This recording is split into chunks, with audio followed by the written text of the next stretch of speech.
Con motivo del Día del Libro, la Biblioteca Municipal acogió el pasado 23 de abril el tradicional maratón de lectura. En su edición número 22 se ha leído Al sur de Granada, de Gerald Brennan. Además, en este acto se han reconocido a los mejores lectores del año y se ha premiado a los ganadores del 8º concurso de marcapáginas.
Buenos días a todos y a todas. Estoy muy alto porque, como veis, hay un cajoncito porque van a haber muchos lectores y lectoras pequeños, o más bajitos, ya crecerán.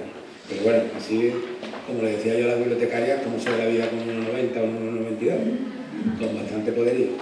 Bueno, bienvenidos y bienvenidas al 22º maratón de lectura por el Día del Libro en la Biblioteca Pública de Alhaurín el Grande. Este año que estamos celebrando el año Brennan, por el 40º aniversario del regreso definitivo del hispanista a nuestro municipio, hemos decidido que sea la obra Al sur de Granada la que leamos entre todos y todas. Lo tenéis aquí en el atril, ¿vale? Y cada 2 páginas, pues quienes intervengan irán desgranando la historia de la llegada a España del hispanista que donó a nuestro ayuntamiento en 1987 su biblioteca personal. Todo esto lo explico para los jóvenes lectores que vayan sabiendo de por qué dedicamos esta lectura a Gerald Brennan. Lo primero que vamos a hacer es llamar al alcalde del municipio y después vamos a entregar los premios a las personas mejores lectores y lectoras del año 2024 y también daremos los premios del 8º concurso de marcapáginas. Así que, Anthony, al escenario, y yo voy a empezar a llamar.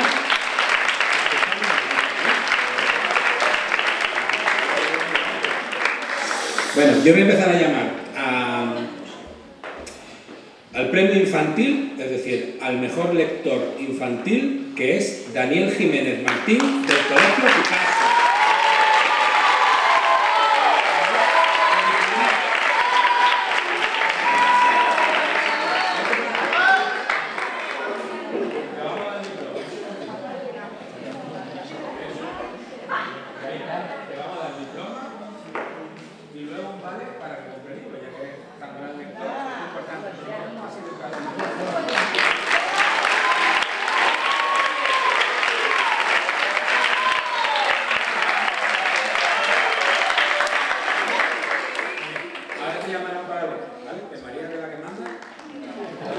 Bueno, el premio juvenil de esta edición 2024 es para Cristina Mateo Moreno y recoge el premio La Pita, que se llama María también.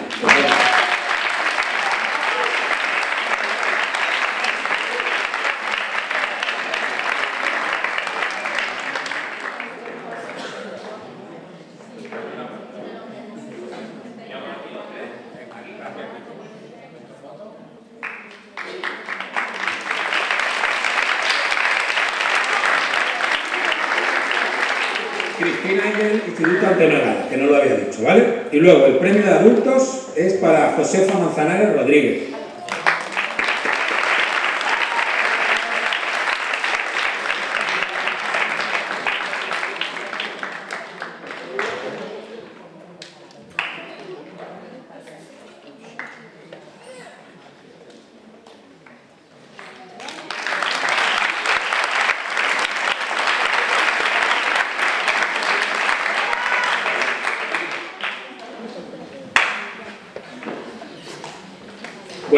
Pues vamos a entregar los premios del 8º concurso de marcapáginas.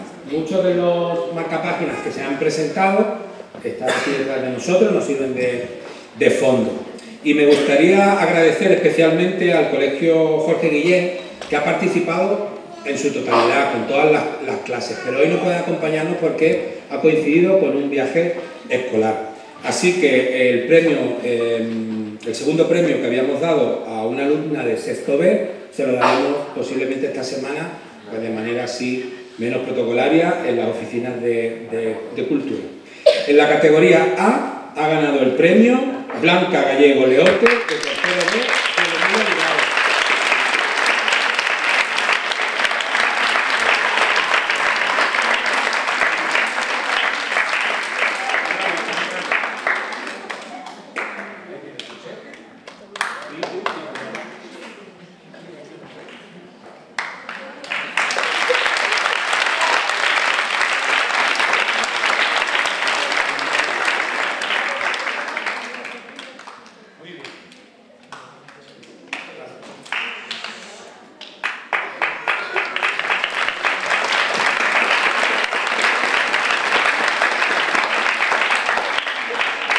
Pues una vez que hemos entregado los premios a los mejores lectores y lectoras y también los premios en este caso un premio solo del concurso de marcapáginas, yo le dejo la palabra al alcalde Antonio Bermúdez, que va a iniciar la lectura de Al sur de Granada, ¿de acuerdo? Como he dicho, de Gerald Brennan.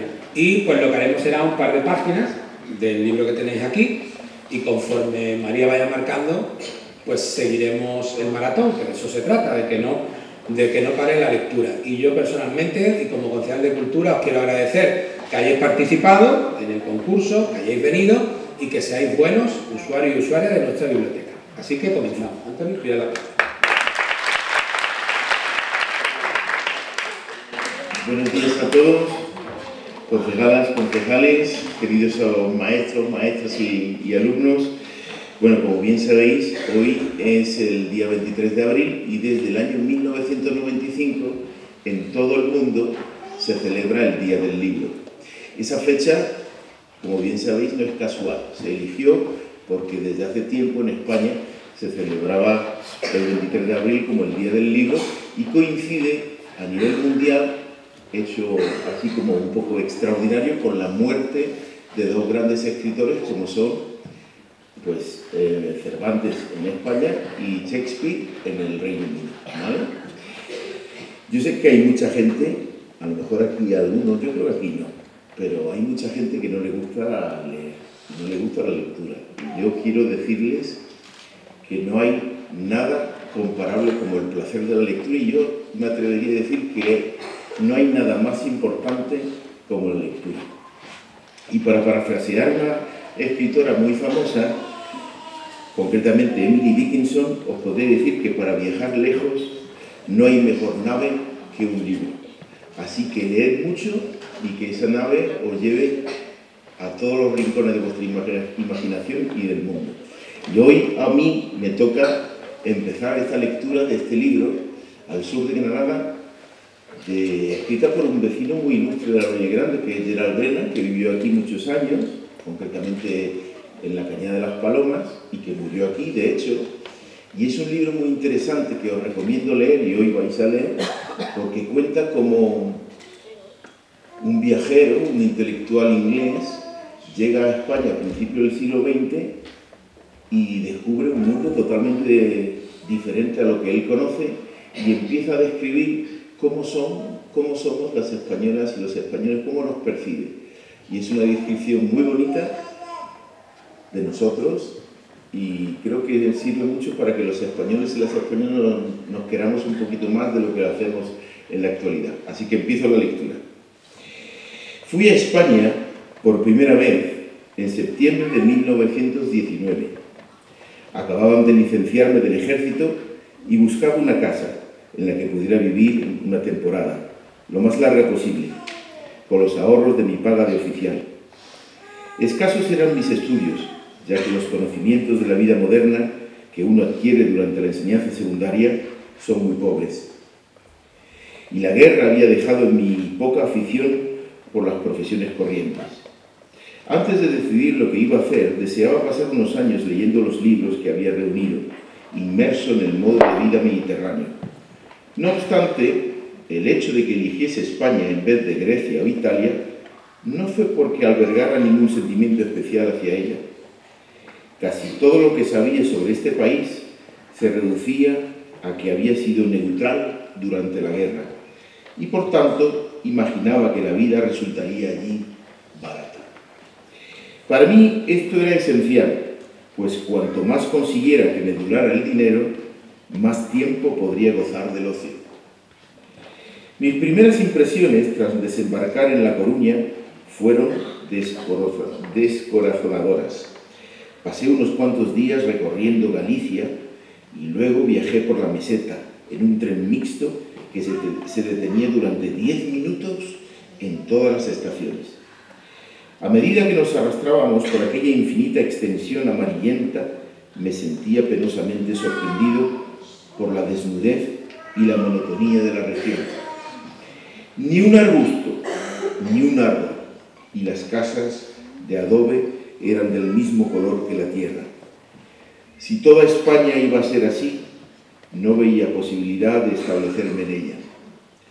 Cuando llegué a Madrid, comenzó a llover, a cántaros. Además, caí en las garras de 2 arpías, dueñas de una casa de huéspedes. Me exigían pagar cada comida por adelantado.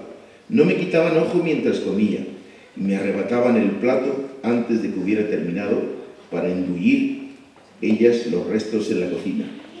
Sus ojos tenían el brillo acerado de quien no ha comido durante un mes. Comenzó a llover de nuevo, no bien llegué a Granada.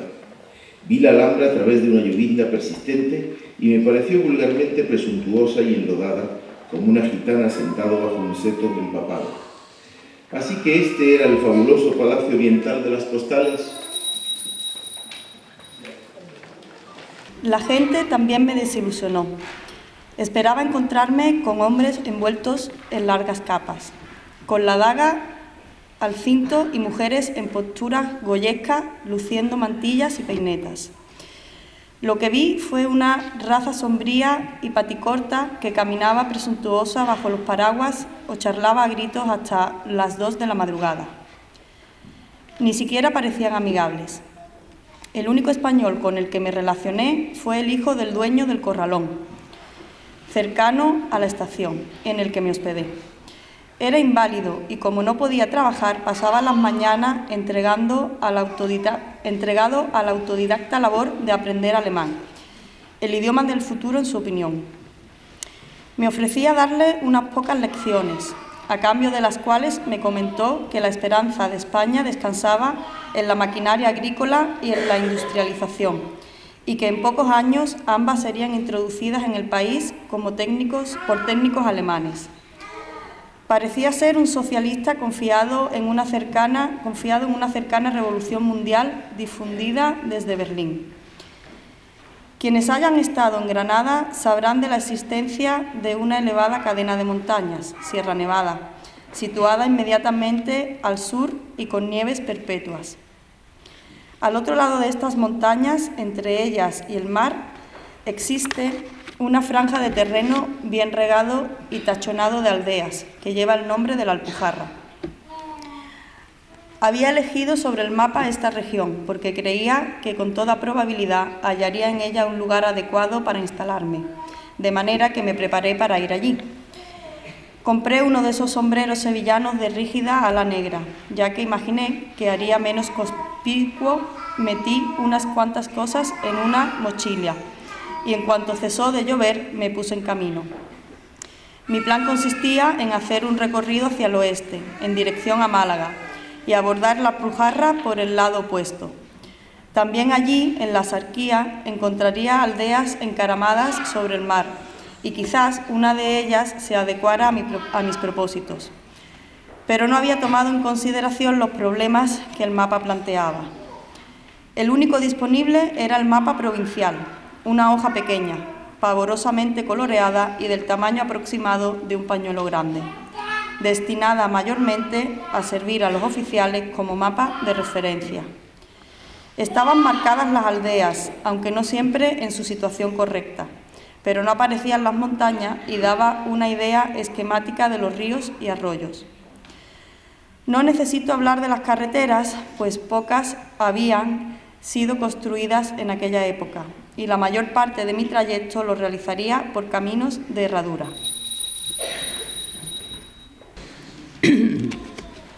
Después de almorzar me puse en marcha.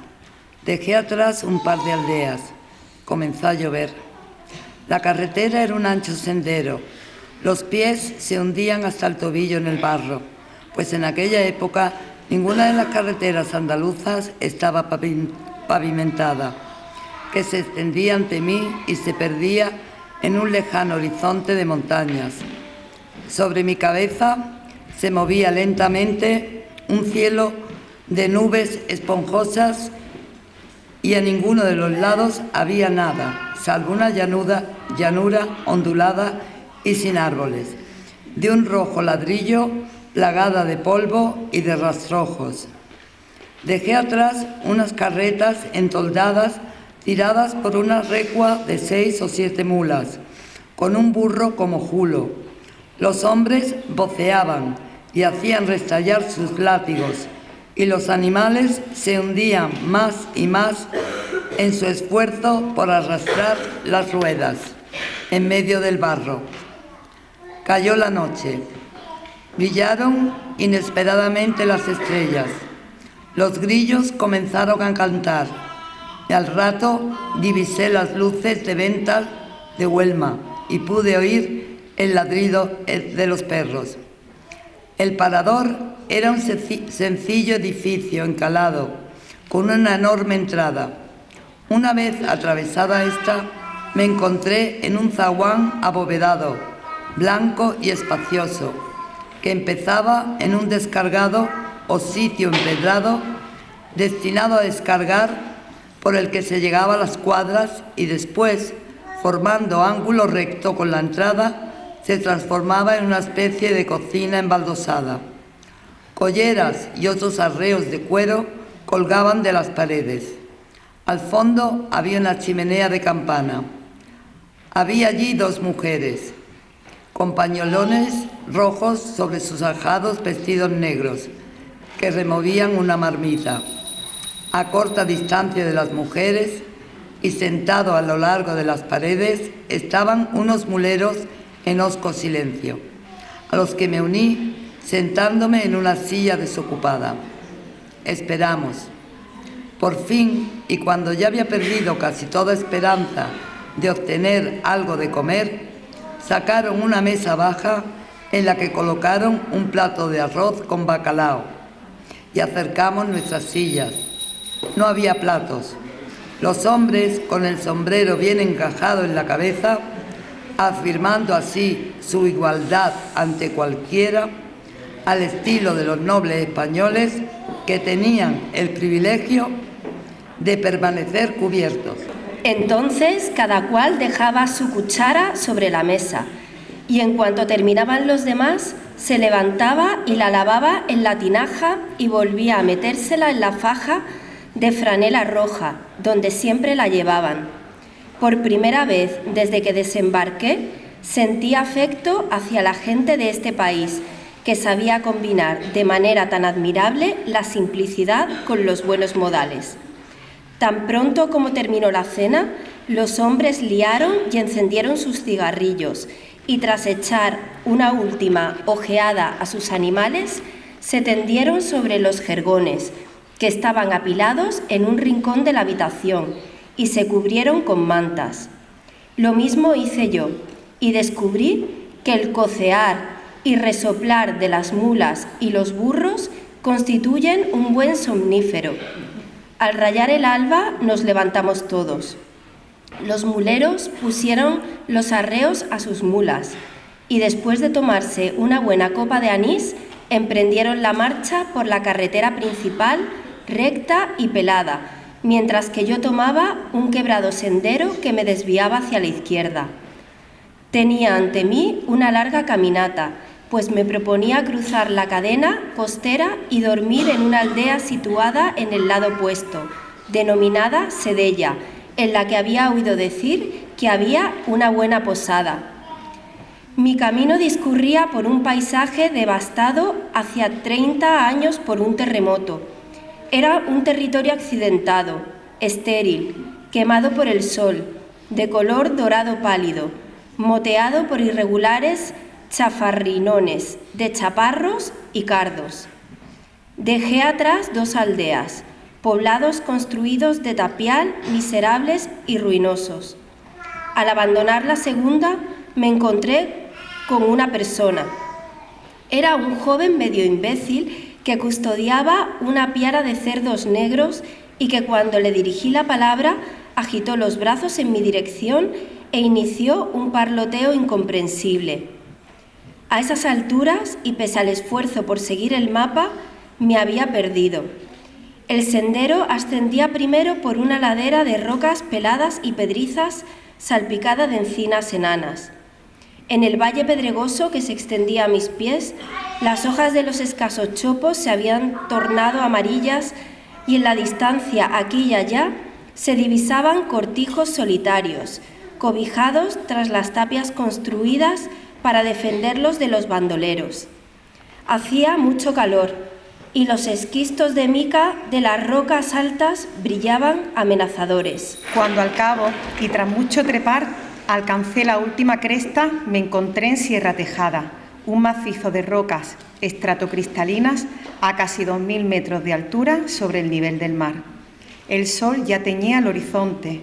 Podía percibir las aldeas de la distante Axarquía, extendida a mis pies, de las que ascendían ligeras columnas de humo que se disipaban rápidamente. A esta altura parecían salpicaduras de pintura blanca sobre el tenue rojo de las onduladas colinas que a manera de dedos surgían del bloque rocoso para caer en el mar en una sucesión de conos, ondas y redondeadas protuberancias. Más allá, muy distante, flotando en la neblina, descansaba la costa de África. Desde abajo, en la ladera, llegó a mis oídos un tintineo de esquilas. Al asomarme vi, allí donde se desplegaba la escarpada ladera, unos rebaños de cabras y ovejas. Sus pastores, nítidamente recortados a la oblicua luz del ocaso, caminaban detrás de los animales con las capas al hombro. Una persona más sensata se les hubiera acercado y hubiera requerido su hospitalidad para pasar la noche, pero yo estaba empeñado en alcanzar el pueblo. Así pues, comencé a salvar a salto los afilados bordes y desmontes para subir luego, serpeando a toda prisa los últimos repechos. Rápidamente se hizo de noche y al poco tiempo, lacerado, magullado y empapado en sudor, llegué a Sedella. Allí me encontré con que la buena posada que me habían recomendado ya no existía. Me vi forzado a instalarme en otra, donde una vieja, refunfuñando por tener que interrumpir el sueño, me frió un par de huevos en aceite rancio y me mostró una cama en la que hasta el amanecer me devoró un ejército de chinches. De manera que esto era España. Sentí que al fin empezaba a conocer el país.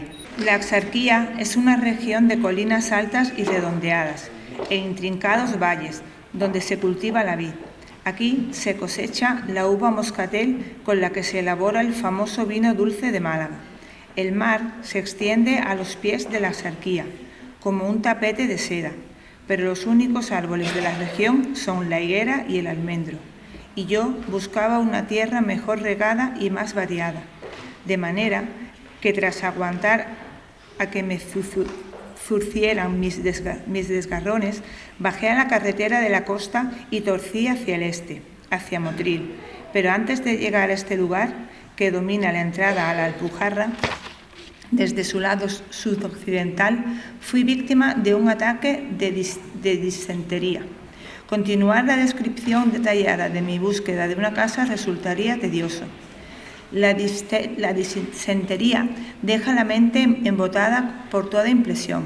Además, no es mi deseo entrometerme en un terreno que Graham Greene ha explorado de manera exhaustiva en el libro de sus viajes por México. Contentémonos con decir que durante las semanas siguientes me impuse la obligación de continuar mi camino, aguijoneado por el miedo a estropear con demasiada rapidez mi precario equilibrio bancario si me detenía a descansar y recibir tratamiento médico. De esta suerte visité las 30 aldeas, más o menos, de la Alpujarra Occidental, las situadas entre Paúl y Órgiva, y las que se encuentran entre Cástares y Trevélez, altas e inaccesibles, sin encontrar una casa adecuada que alquilar. Descorazonado y cada vez más enfermo, me encontré una tarde en una aldea de la cadena costera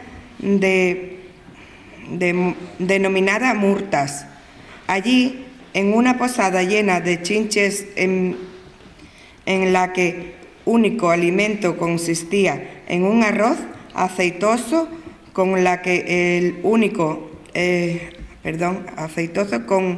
cocinado con el bacalao más nauseabundo. Mi enfermedad llegó a su punto crítico. Era evidente que debía hacer un alto en el camino y al día siguiente encontré una posada tolerable, casi sin insectos, en Ugijar. Es Ugijar una pequeña ciudad situada al fondo de un valle poco profundo, capital administrativa o cabeza de partido de la Alpujarra Occidental. Esta región me agradó más. Órgiva está situada en una profunda depresión entre montañas y los pueblos, medio oculto entre los naranjales y olivos de largas ramas, están cerrados y sin horizontes. La Alpujarra Oriental, que se inclina hacia Almería más que hacia Granada, es más abierta. Ugijar, con su valle de alomos y sus rojos farollones, me pareció un lugar encantador. Hacia el norte puedo ver a lo largo del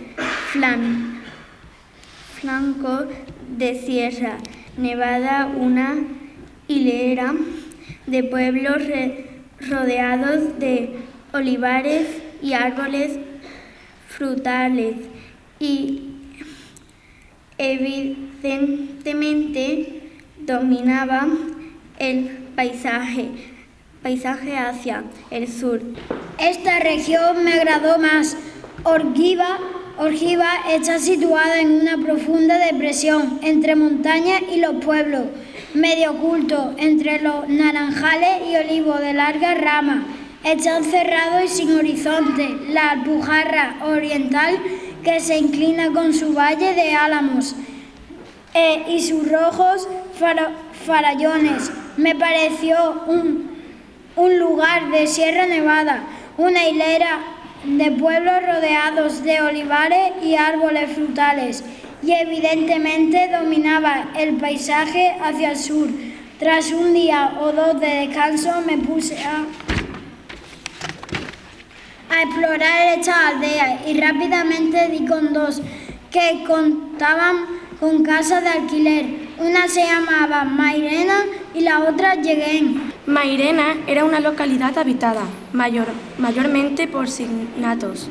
A pesar de mi admiración por Burroughs, estas gentes suscitaron en mi escaso interés. Deseaba vivir entre españoles. Era también una aldea aislada, por lo menos a 1 hora de camino de cualquier carretera. Lleguén, por otro lado, tenía una carretera, y eso le proporcionaba un aspecto más habitable. Uno puede caminar de día o de noche a lo largo de una carretera, sin temor a perderse.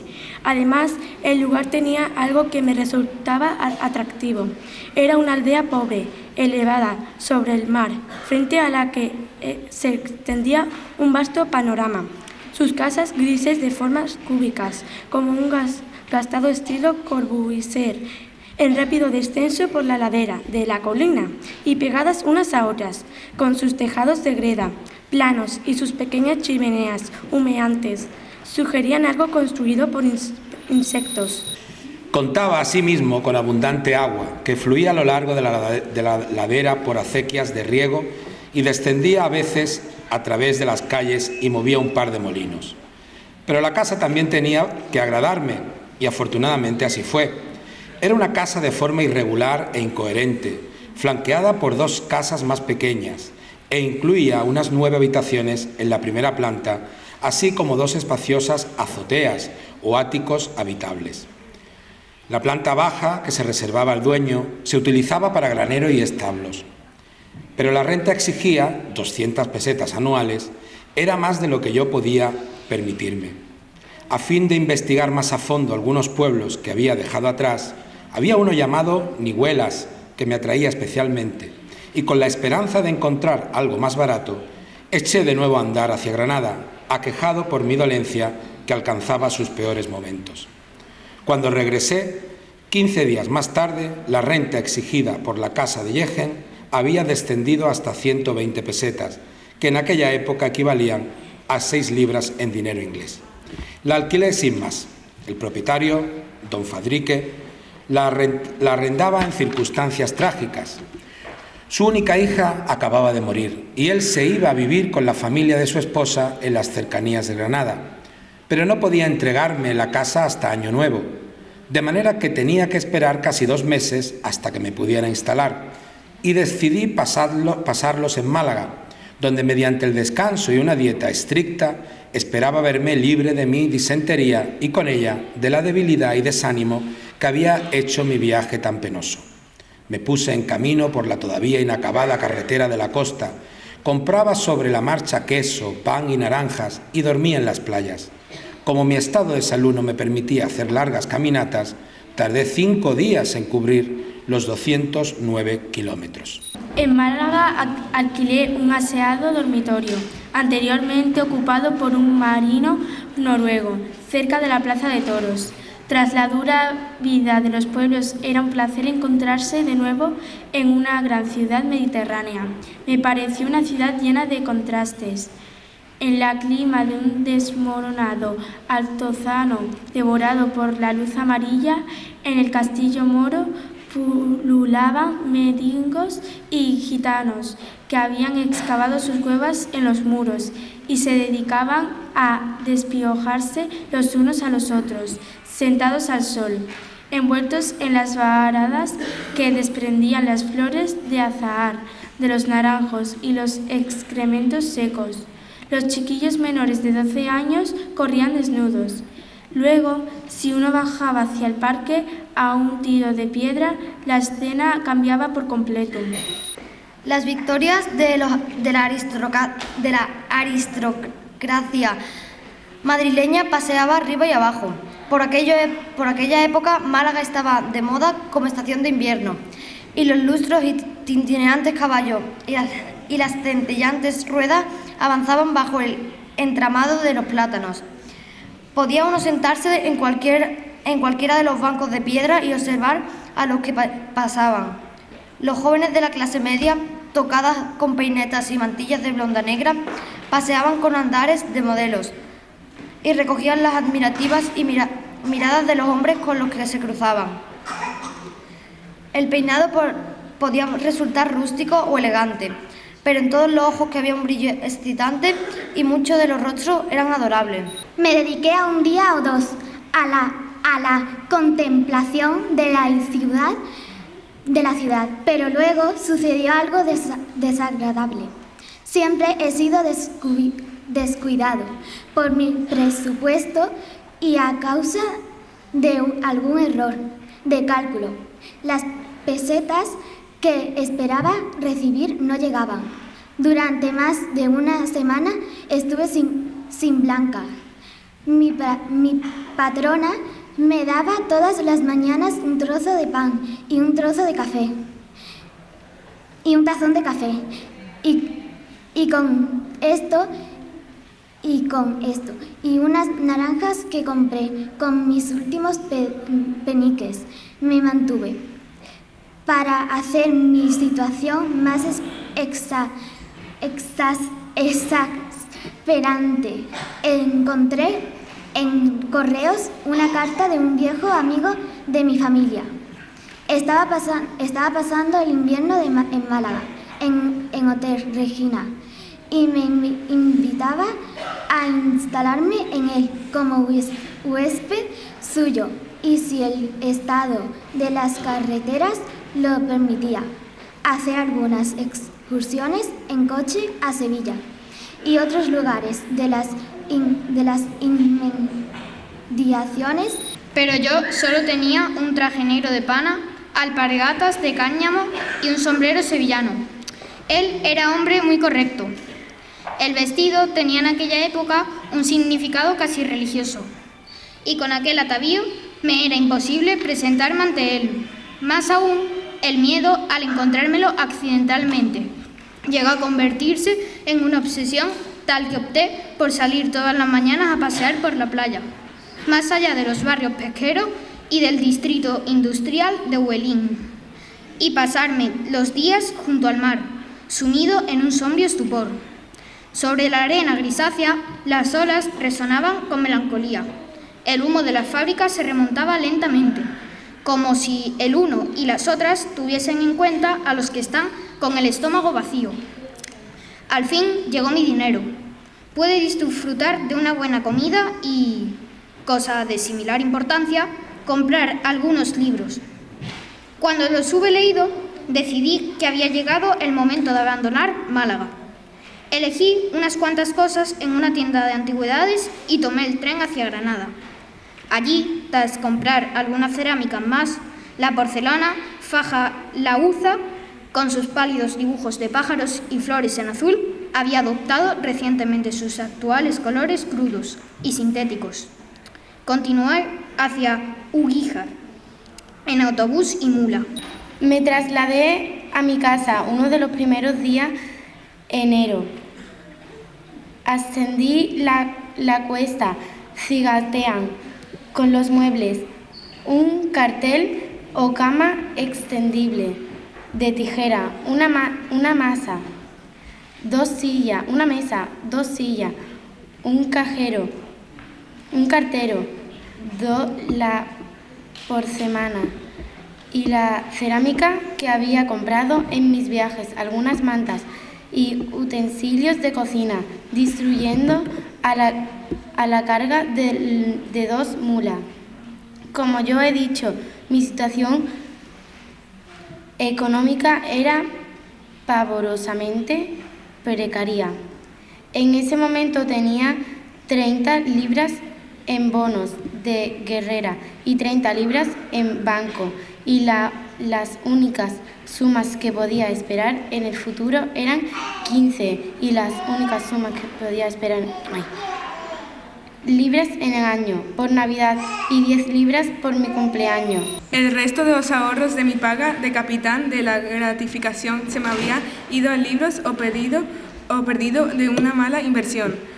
A la sazón, España, a pesar de ser, pudiéramos decir, un país intrínsecamente barato, había prosperado durante la guerra y el cambio de la libra era desfavorable. Así pues, si quería completar el mobiliario de mi casa y pasar en ella unos cuantos años pacíficos, tenía que apretarme el cinturón. Para comenzar, debía cocinar yo mismo y encargarme de los trabajos caseros. Ordené mis cosas en las habitaciones y me puse a pensar cómo organizarme para hacer todo esto. El agua era mi primera necesidad. Haciendo acopio de valor, cogí el cántaro y con él en la mano me fui a la fuente. Unas cuantas mujeres con pañuelos anulados a la cabeza y faldas cumplidas y entalladas me miraban y cuchicheaban. La conversación cesó cuando llegué y todas me miraban en silencio. Súbitamente se acercaron y me arrebataron el cántaro, lo llenaron de agua y todas a una lo llevaron a mi casa. Comprendí que había infringido de manera inexplicable las leyes del pueblo al tocar uno de esos objetos femeninos y que probablemente, si me aventurara a cocinar, cometería casi una ofensa. Por la tarde, al ir de un lado a otro de la casa barriendo y quitando el polvo, noté como desde las ventanas del otro lado de la calle me observaban unos rostros femeninos que desaparecían tan pronto como los miraba. Esto me resultaba desconcertante. Cerré los postigos de madera. En todo el pueblo, solo en 2 casas había cristales, y proseguí mi trabajo en la penumbra. Próximo el ocaso, subí a la terraza, tal como he dicho, en lo alto de las escaleras. Subiendo parte de la casa había una gran azotea que se utilizaba para almacenar grano y secar tomates y pimientos rojos. Se comunicaba con un terrado o terraza de greda. Frente a mí se extendía un ancho panorama de montañas, cepas, aldeas y, a lo lejos, el mar, como un fotograma de maravillas del mundo, en un libro infantil de geografía. Tras la casa se elevaba suavemente la montaña, en escalones de bancales cultivados, mientras que a mis pies, deslizándose por la ladera, se desplegaba Yegen, una aglomeración de grises superficies rectangulares que, vistas desde donde yo estaba, semejaban un cuadro cubista de Break. El sol se ponía ya. Las cabras y las vacas volvían al pueblo. Hombres y mujeres se llamaban unos a otros, cerniéndose sus gritos en el aire como arroyos. Blancas palomas volaban en círculo. Absorto en este espectáculo, llegó hasta mí un dulce aroma. Mirando a mi alrededor, vi que cada uno de aquellos tejados grises tenía una chimenea, y de todas ellas salía un penacho de humo azul que, uniéndose a otros penachos, daba lugar a una tenue neblina que gravitaba sobre el pueblo. Las mujeres preparaban la cena y como combustible utilizaban ramitas de romero, tomillo y espliego traídas a lomos de burro desde las cercanas colinas. Estaba contemplando este panorama cuando detrás de la trampilla de mi azotea surgió una mujer. Su vestido era de un negro parduzco y llevaba un pañuelo también negro a la cabeza. Su edad resultaba totalmente imposible de adivinar. Mejor dicho, a medida que la fui observando, llegué a la conclusión de que tenía 2 edades. Una, la de su rostro, consumido y estriado, como el de una campesina de 50 años, y otra, la de su cuerpo flexible y ágil, y su mirada aguda y viva, de mujer de menos de 30 años. Con la mirada baja se acercó a mí y me explicó que su nombre era María, que era sirvienta del propietario de la casa, don Fadrique, y que estaba dispuesta, si yo lo deseaba, a trabajar para mí. Tras insistir un poco, puso un precio, 1 peseta diaria más la comida, y la tomé. Ahora podía dedicarme a disfrutar de mi nueva casa. Mis libros, 2000, llegaron en un carromato desde Almería y poco a poco fui comprando más sillas y mesas de artesanía local, expandiéndome por las demás dependencias de la casa, acostumbrada a trabajar por las mañanas, pasear a primeras horas de la tarde y pasar el resto de ellas leyendo en mi habitación o charlando en la cocina con María y sus amistades. De vez en cuando recibía visitas de cortesía, de las notables del pueblo o de los que querían pasar por tales, e invariablemente, y a pesar de que la lámpara de parafina apenas iluminaba para leer, me acostaba muy tarde. No se puede vivir en una aldea española sin sentirse seducido por su vida. Durante la primera o las 2 primeras semanas me miraban con la boca abierta en cualquier lugar donde fuera. Después, de una forma bastante súbita, me recibían con sonrisas y palabras de bienvenida. Llegaban a mi casa, merced a una fina costurera andaluza, numerosos regalos, huevos, fruta y verduras, y al poco tiempo era invitado a bodas, bautizos y otros acontecimientos familiares. Me sorprendió ver la facilidad con la que contemplaban mi presencia entre ellos. Ahora podía dedicarme a disfrutar de mi nueva casa. 1000 libros, 2000. Llegaron en un carromato desde Almería y poco a poco fui comprando más sillas y mesas de artesanía local, expandiéndome por las demás dependencias de la casa. Acostumbraba a trabajar por las mañanas, pasear a primeras horas de la tarde y pasar el resto de ella leyendo en mi habitación o charlando en la cocina con María y sus amistades. De vez en cuando recibía visitas de cortesía de los notables del pueblo o de los que querían pasar por tales e invariablemente, y a pesar de que la lámpara de parafina apenas me iluminaba para leer, me acostaba muy tarde. No se puede vivir en una aldea española sin sentirse seducido por su vida. Ahora podía dedicarme a disfrutar de mi nueva casa, vincular a trabajar por las mañanas, pasear a primeras horas de la tarde sin sentirse seducido por su vida en cuanto al lugar donde vivía. Después de un avanzado tiempo, he visitado a modo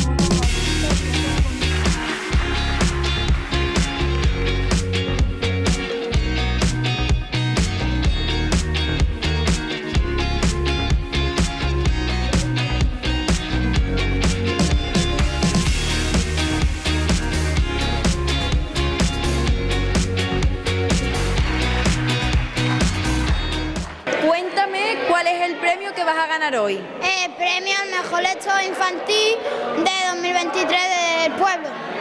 ¿Y por qué vas a recibir ese premio? Cuéntame qué has hecho tú para ser el mejor lector. Por leer muchos libros de la biblioteca municipal. ¿Qué es lo que más te gusta a ti de los libros? ¿Por qué lees tanto?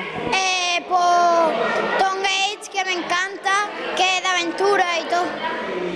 ¿Qué es lo que más te gusta leer? ¿Qué tipo? ¿Las aventuras y qué más? Aventura, también los futbolísimos, pero más Tom Gates, aventura.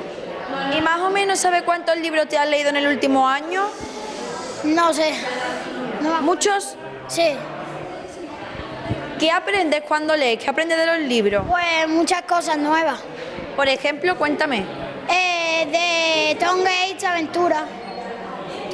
¿Y te sirve a la hora de estar en clase y de los exámenes? ¿El leer tanto te ayuda a saber palabras nuevas y esas cosas? Sí. ¿Sí? Cuéntamelo un poco. Porque a lo mejor un examen me pone una palabra que no entiendo y como yo la he leído, un libro sé qué significa. Y también sabes cómo se escribe y eso, ¿no? Sí. Bueno, ¿y cómo te sientes por ser el mejor lector de todo el año? Muy feliz. ¿Estás contento? Sí, bastante. Pues muchas gracias y enhorabuena. Adiós, gracias. Un premio. ¿Qué has hecho tú para ganar un premio, Blanca?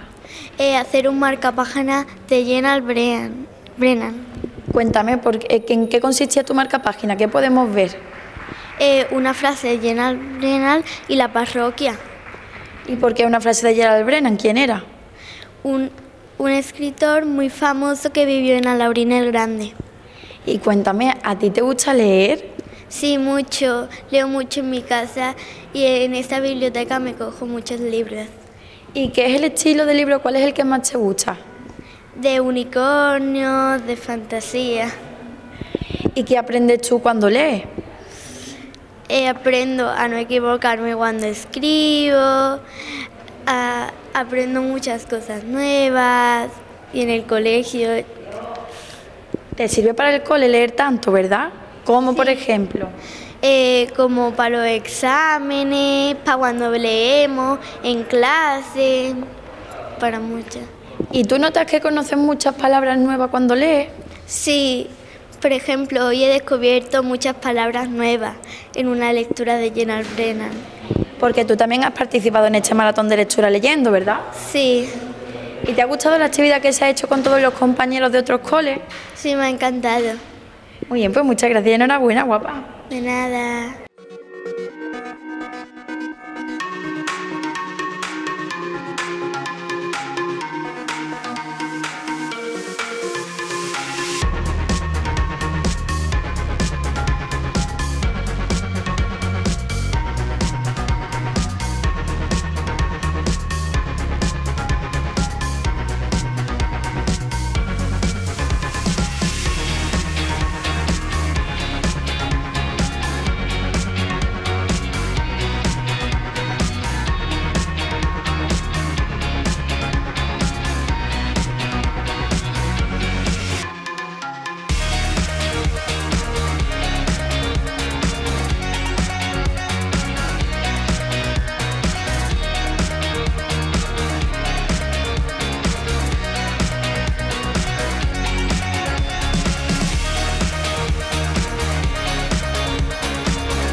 Bueno, pues hoy venimos aquí a Villafranco a celebrar el Día del Libro y venimos con nuestra sesión especial de las 1001 noches. Así que en ella, pues bueno, vamos a contar cuentos del conocido libro de las 1001 noches y se los vamos a acercar un poquito a los más pequeños y a las más pequeñas. Pues porque vamos a buscar además este libro tan importante y tan conocido que es el libro de las 1001 noches. Entonces los vamos a traer a lo que es la lectura y a buscar esta historia que más de una conocen, pero igual les vamos a sorprender y les vamos a decir que no es tal y como ellos y ellas la conocían. Nos parece importante, la verdad. Bueno, pues todas nuestras sesiones siempre están vinculadas al amor por la lectura. Entonces siempre procuramos en sesiones, por ejemplo, como esta, pues que sean sesiones que hablen de libros reales o al final de la sesión enseñarles libros que tengan que ver con la temática que hay aquí en la biblioteca para que ellos y ellas se los puedan llevar a casa y lo puedan disfrutar luego la lectura en familia o la lectura en calma en sus hogares. Biblioteca, porque qué alegría volver